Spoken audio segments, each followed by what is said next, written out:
SaaS Therapy.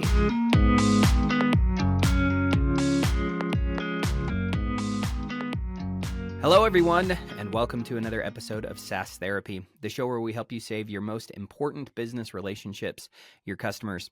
I'm your host, Todd Kirk, and I'm joined by the persuasive and humble. Oh, No, not fair. humble. The opposite of humble. Casey Trujillo. Hey, Casey, how's it going, my friend? So good, Todd. I am so excited for today because, one of the reasons why for the audience, one of the reasons why I love working with Todd is he's very similar to me in that he loves work. I mean, he just loves to be curious. He loves to try things, loves to succeed, but he is also just as passionate about as when he fails to get back up and do that. So it was amazing when you actually took a vacation. And I couldn't believe it. It was probably the first time in a long time that I took like a whole week off. I don't Right? take vacation very often. And I loved it. I love that you got some time off. You went to Hawaii and had some great fun. But I knew that you would come back with some fresh perspectives about work. Like you just can't take the work out of the person. It's just in there. It's who you are, Todd. So am I right in that? Am I assuming that you were in Hawaii and you had this great epiphany about the customer experience, the customer journey, life itself as you were there in the Hawaiian Islands? Yes, being in Hawaii is very restorative for those of you who have been there. It's a wonderful place. I love it.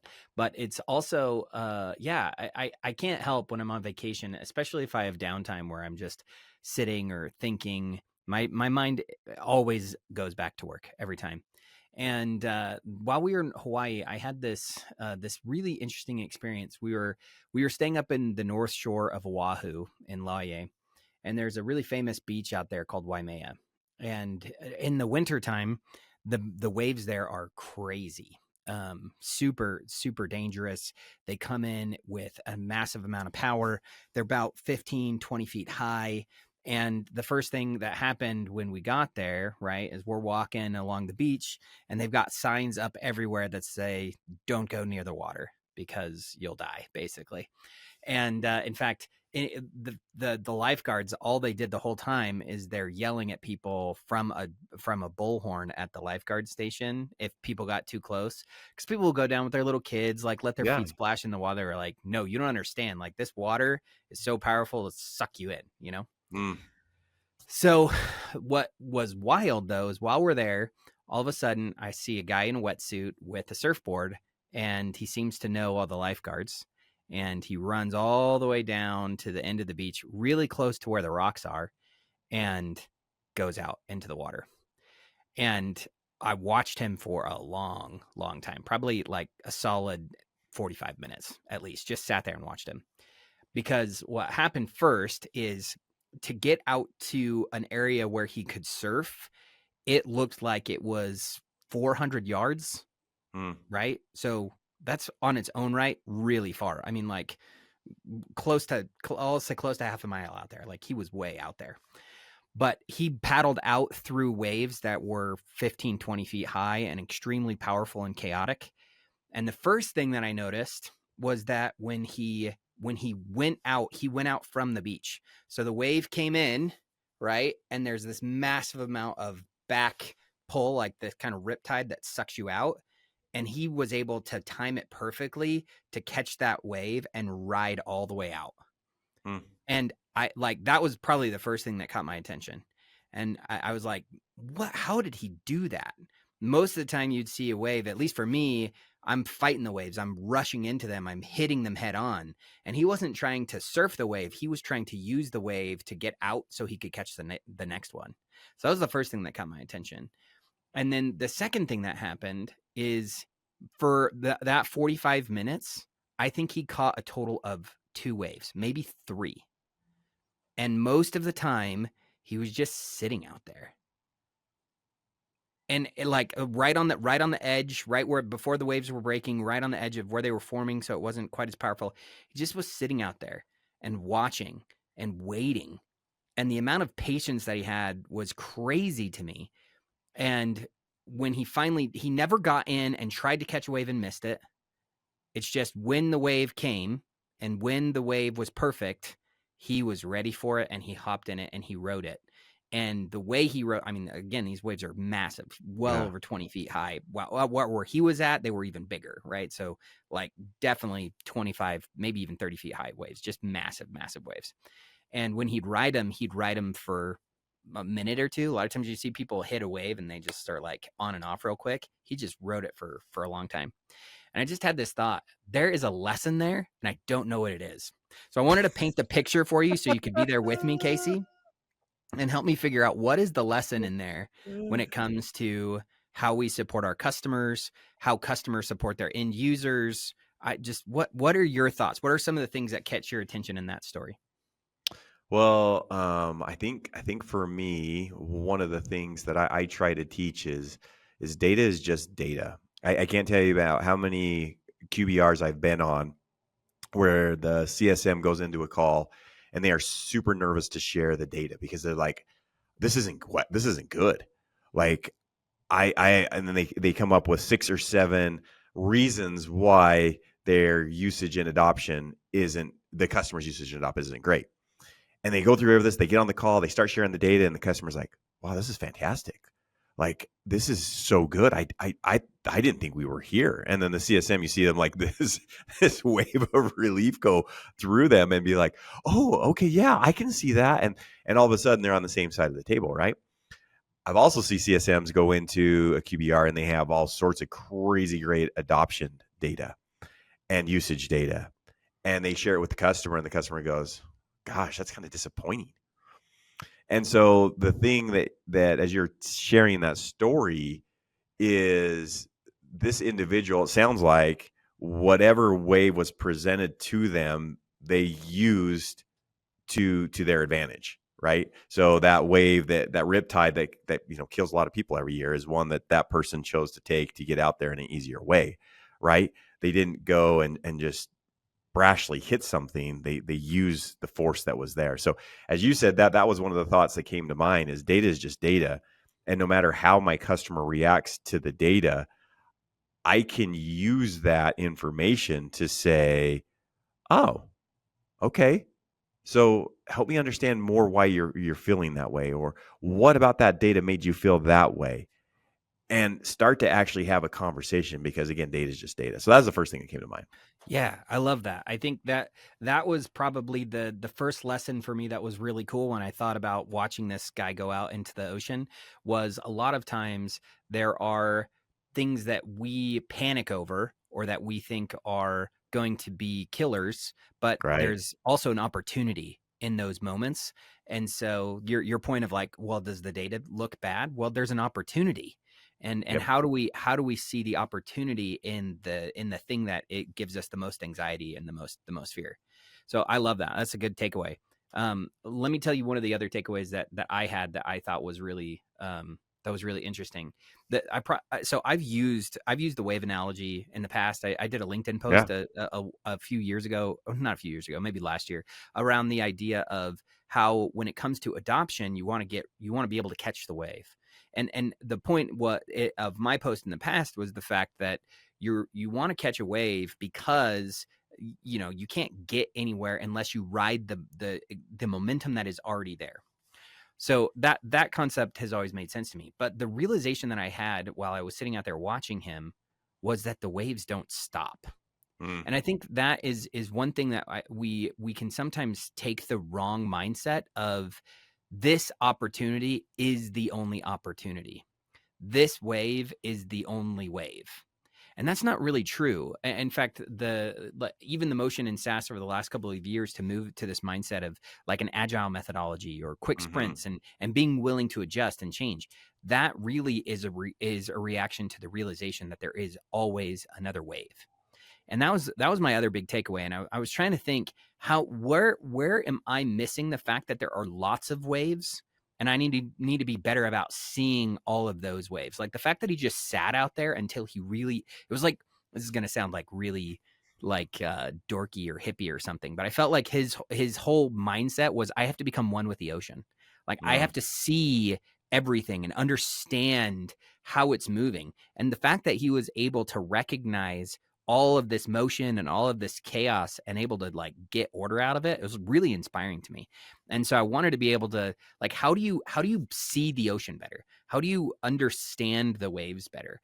You mentioned data, but I'm curious, is there anything that comes to your mind, Casey, as you think about that, of like, how do we get better at recognizing where those waves and those opportunities are and know when to take the right ones? Well, Todd, I think the first thing is just treating and understanding that waves will always be there. I think that's the first mindset.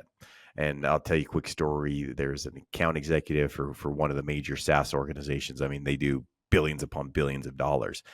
And as he was discussing their AI tool with his fellow sellers, they're like, we missed the wave. We missed the opportunity. Our team wasn't ready. We were late to the game. Everybody's already adapted another SaaS AI model. I'm just having trouble selling this completely. And that was the conversations that the account executives were having. And this account executive said, like, I really haven't had that issue. And they're like, what do you mean? And he said, well, what I did was, as I sat down with the CIOs and I talked about our AI solution, they said, well, how do you use it? And he goes, well, let me share what I do every day. And then he just walked through the day and the life of how he uses their own AI application for his betterment. And the CIO looked and said, wow, like, how in the world have we missed this? And he's been able to sell their AI module really well. And so I think the first thing is that mindset of what's in your control. Waves will always be there, and look for the wave. I think, they always talk about how our brains, like if you're about ready to buy let's say a Tesla vehicle, all of a sudden you see Teslas everywhere because your mind is now looking for it, right? So I think it's that first mind shift is there's always going to be a wave. Look for the waves and then capture the wave. And that's what this account executive did so well is, yeah, I understand that the company didn't give me the tools and things necessary for me to be successful, but I had the application. Did I go use the application? I did. And now I'm going to share that with people. And that resonated. So mindset would be my first thing in knowing that waves will always be there. Okay. You, Todd, what are your thoughts?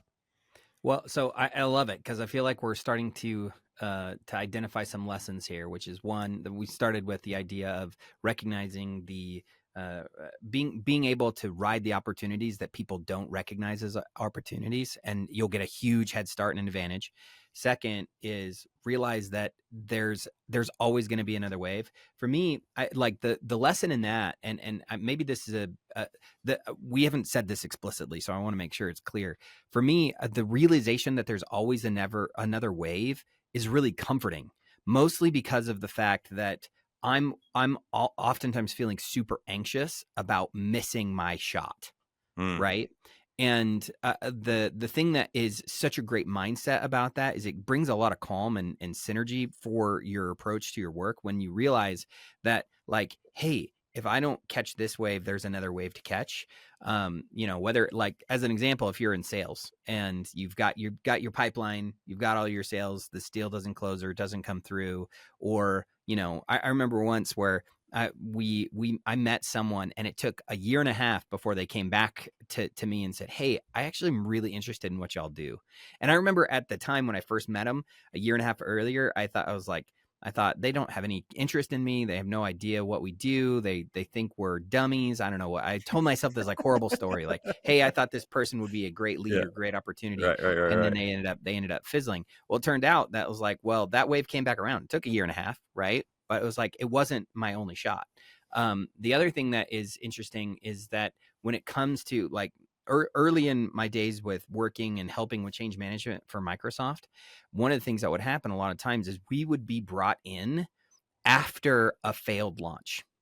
So a lot of times what happens when it comes to trying to launch software out to an organization, especially large enterprise, like Microsoft sells to really large enterprises, you would come in and they'd be like, yeah, our users hate Microsoft Teams, or they hate the new OneDrive. They want to just move back to our network drives or whatever. Well, that's because they tried to do a rollout and it failed. And what's interesting is just because you failed to roll out a new technology doesn't mean that it's your only chance to roll out that technology. So many of the customers that we work with tried once and failed, and now there's an opportunity to try again. And so there's always another wave in that regard. Like for me, it's comforting to feel like we put so much pressure on ourselves never to screw up.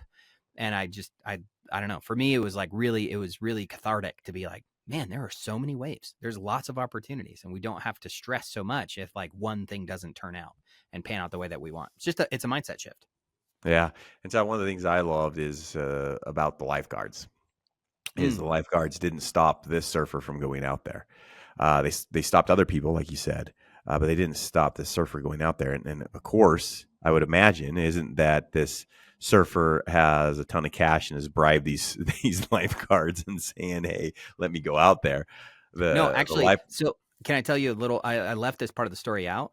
I When he first went out there, people are yelling, and like the lifeguards are yelling. He's going out there. Later on, there was a point where he actually rode in and then went over to the lifeguard station, and they actually hopped on a four-wheeler and drove him back, and he went back out a second time. So like the lifeguards were like, "Dude, he knows what he's doing. He's fine. He can be out there. No one else can, but this dude can." Yeah, exactly. So And I think that's one of the things. Again, we had Samantha Murray on, who was fantastic, and she worked at Shopify, and Shopify is one of my favorite stories, because I love the mentality that Shopify has. That to this day, and Samantha verified this. If you're in a leadership role, you have to basically reapply for your job every year, and the reason why they do that is they want to make sure your skill set in leadership, your skill set in understanding the market, your skill set in being able to be an empathetic leader has to improve every year so you can handle the growth of Shopify. Like the product's going to outgrow the person. And that can't happen because that's when people make bad decisions, right? And so what I love about this is we don't spend enough time reading the waves. We don't spend enough time understanding how to navigate rough waters. And so people don't trust you. And the reason why, again, just going back to data, is you haven't proven you can handle those rough waters. And people get, oh, I'm getting micromanaged. I'm getting all these playbooks. Well, the reason why usually, and again, there is micromanaging. No, I'm not going to discount that. There's a lot of leaders out there that do that. My belief, though, is the majority of the time is we just haven't proven ourselves that we can read the waves, that we can actually have that. I'll give you a wonderful example. We just recently hired a customer success manager, and she was actually one of our customers, and then she came over. And one of the things that she has shown our team members is her ability to tie corporate initiatives to technology learning. And I'll give you an awesome example that she shared. She was with one customer, and she's like, "Hey, I was in your shoes. One of the things you got to do is you got to tie to customer initiatives." She's like, "Well, I don't know how to do that." She goes, "Well, tell me a customer initiative that or a company initiative that you hear about all the time." And she's like, "Our big initiative this year that is just being talked about all the time is reducing waste." And she goes, "How can I help in reducing waste? That's like recycling and our carbon footprint and all these things." And and this new CSM that used to be one of our customers, but now is a CSM, goes, "Oh yeah, that's easy. Um, how much technology are you wasting every day? How many applications do the exact same thing?" And all of a sudden it clicked for this person. They go, "Oh my gosh, we have lots of waste in usage of applications, in duplicate applications." She goes, "Okay, make a list. How much money is being wasted? How much time is being wasted?" And now present that to the executive team or to your leader to present to the executive team and say, "Hey, here's how the IT team is going to help in our initiative of reducing waste." And it blew this person's mind. That's because this person had read waves before. They knew which waves to catch, which ones to let go. And she could quickly identify something. And that is what another lesson I took out of that is I was just thinking this morning, man, like I got to expand my skill set in a couple different areas that I identified in myself. If you're not growing, you're dying. And I think if you want that trust, take a look at your skill set. How have you increased your ability personally? And that's a great starting point. yeah, I love that, and I think it's such a cool lesson to consider. So many of the people that I talk to who are frustrated about their jobs or their work either feel like they aren't trusted and they aren't given the opportunity, but they feel like they're capable, or they they are unsure if they're capable. And I think if you're listening to this, maybe it's a good chance for a gut check to determine If the lifeguard's yelling at you to get away from the water, is it because you haven't proven yourself, or because you truly are? It is dangerous to put you in that situation. Yeah. And there are certain times where you feel confidence when you know that you have like this person on the phone with you, because you know that they know how to handle a conflict or a frustration or an issue that the customer is having. So you want that person in your corner helping you. And if you feel like you should be that person but you're not getting it, it's a question of, have you not proven it and you are capable, or are you just not capable? And those Yeah. are questions that you got to ask yourself. And so for me, like, what was cool is there later on, I mentioned there's just this one guy. Later on, there was like one or two dudes who went out there later, but they didn't go out super far, and they were just body surfing. Mm. And the lifeguards ended up letting those two guys go out too. And one of the things that they started yelling at the people as they got near to because they kept yelling, right? Anytime people got near, they had those two other guys out there. So now there's like three. So other people assume, oh, well, it might be safe now. There's more Mm. people out there. And what they would start yelling then is, please don't go out there unless you are an experienced swimmer who has the proper gear. So the guys who were out there had on special fins that they would use to body surf. And so it was interesting because now, instead of just saying stay away, the lifeguards now are adding qualifiers of what actually allowed people to go out. And so that's an interesting element too, of like, if you're unsure if you're good enough, are you equipped with the right resources, the right experience, the right knowledge, the right tool set to be able to actually handle the waves? And if not, what are the things that you can do to make yourself ready and skilled enough to handle that? Well, Todd, okay, so I'm gonna try to relate an experience that I just had on vacation with this one, and see if it all is gonna make sense. And I apologize to our listeners if this doesn't resonate at They're all. like, you guys just wanted to brag about your Yeah, fun yeah, yeah, yeah, yeah. vacations. So I went down to Mexico, and I found the greatest taco shop in the world in Tulum, Tacos al Carbon. So if you're ever in Tulum, go look it up. The reason why it's the most amazing, it's an al pastor taco. So that beautiful, wonderful, spicy meat with a little pineapple, with a little jalapeno sauce. It is to die for, and it is the best one in the world. Not only is it just the taste is insane, but I think I was paying 50 cents for each taco, like 50 cents. I mean, the best taco I've ever had, plus the cost. I was buying tacos for everybody. I was like, taco here, taco there. I grabbed random people off the street and said, you got to taste this taco, because one, it was so good, and two, it was so cheap to buy. So, I look good. Okay. So I'm eating this taco al pastor. I'm enjoying it. I'm loving it. And we got introduced to it by a guide. He took us on a food tour, and he's like, do you know the history of the al pastor taco? And I'm like, there's a history to this specific taco. And he goes, yeah, the Mexicans didn't come up with this taco. And he talks about in the 1930s, people from Lebanon came over to Mexico seeking refuge, and they brought their culture and their way of life. And so it is meat on a spit, right? And it turns over, and then you put it on a little pita bread, and they have their type of sauce that they put on it, and it failed miserably in Mexico. No one wanted it. They thought it was disgusting. They didn't like it. Nothing about it was wonderful to them. And these people wanted to keep their culture, but at the same point, they were understanding that no one's buying this food that they're producing at their restaurants. So guess what they did? They mixed culture.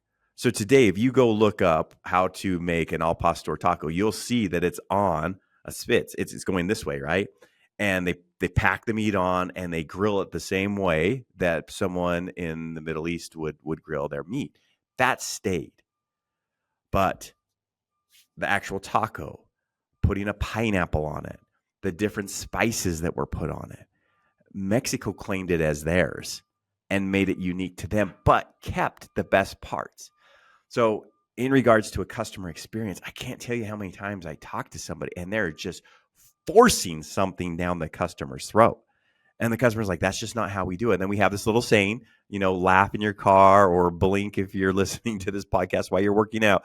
Oh, each customer thinks they're a snowflake. Well, they kind of are. they all kind of have their own different type of culture and the way that they work internally.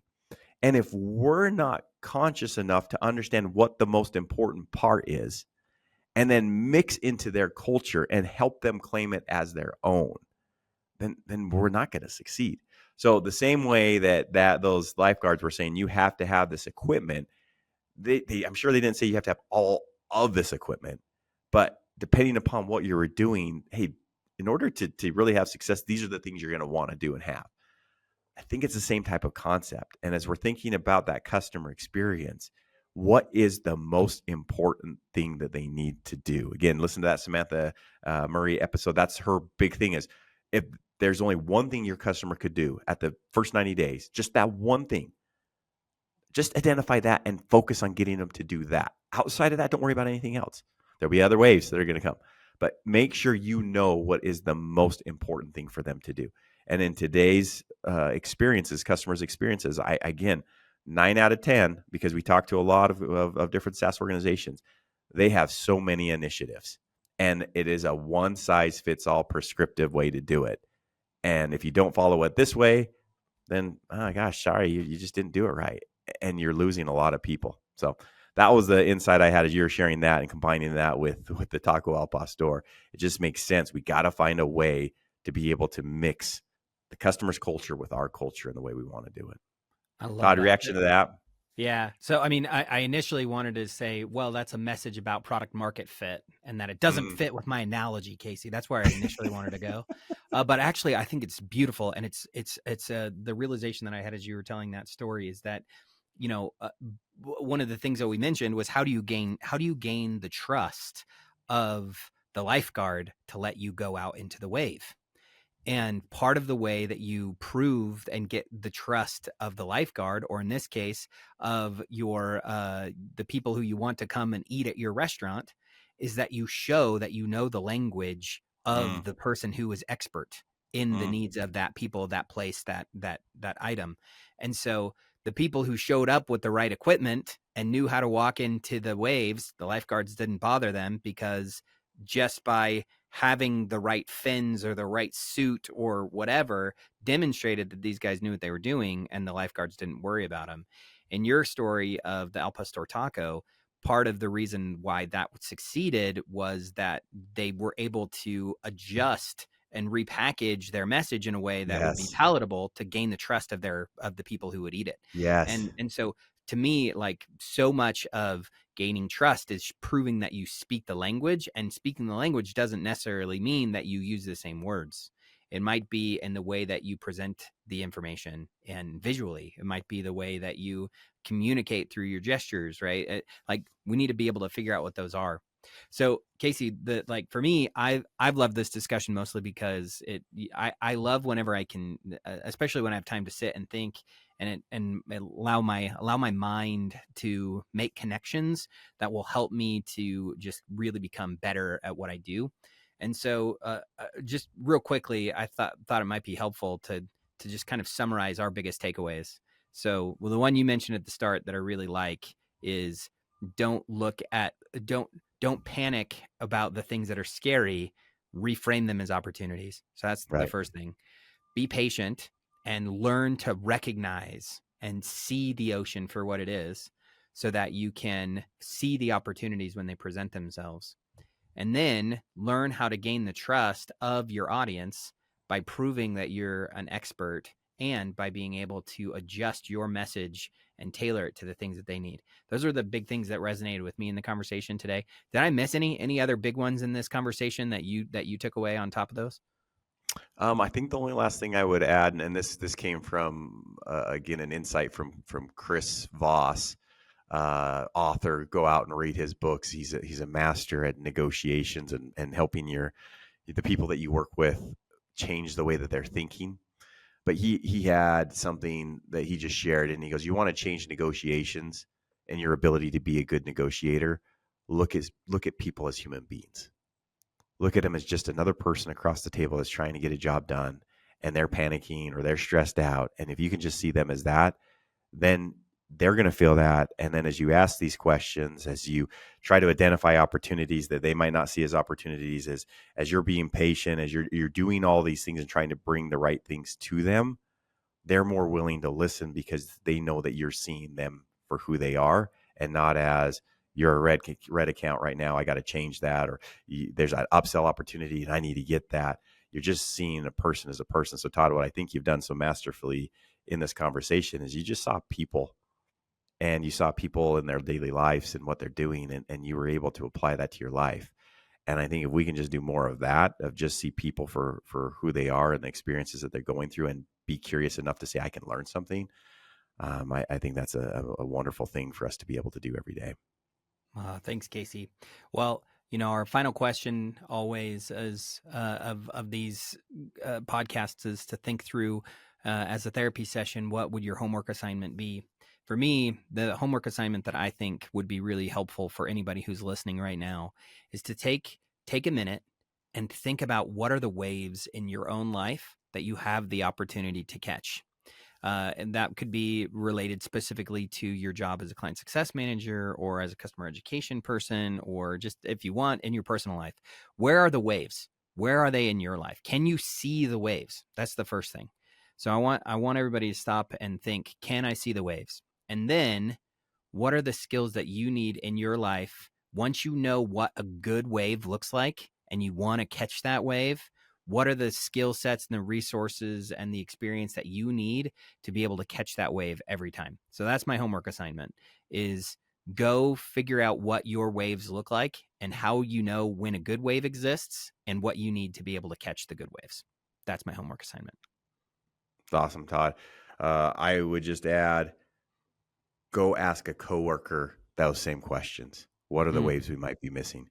Because again, we have our experiences, our knowledge, and that's fantastic. And we're going to see a lot of good things, and they're going to write down a lot of amazing things, Todd. Like you just said, that gets enhanced when you ask somebody else that's maybe in your same job, and you ask them that same question to get their feedback. It just expands the opportunity. That's why I've enjoyed today's discussion. Is we've just added layer upon layer to get to greater clarity. And I think we miss that opportunity when we don't get feedback from the rest of our team members, because we're a little nervous about what they might say or what they might think. But just going in there and just saying, hey, I think we might be missing some waves. Here's what I've jotted down. Do you see anything I'm missing? I think that'll just expand and give you greater clarity so you can catch those big waves. Love it. So good. All right, everybody. Go have an awesome week. And thanks for always tuning in, Casey. Appreciate your thoughts and your connections today. Well, I'm paid to tune in. So, Todd, I don't know if that deserves a thanks. Thanks to our listeners who are not paid to come in here. Like, subscribe, share, comment.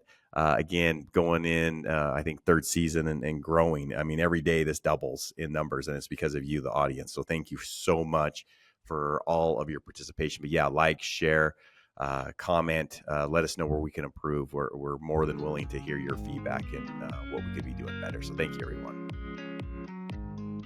SaaS Therapy is brought to you by Brainstorm, the SaaS platform for SaaS adoption. Learn more at brainstorminc.com.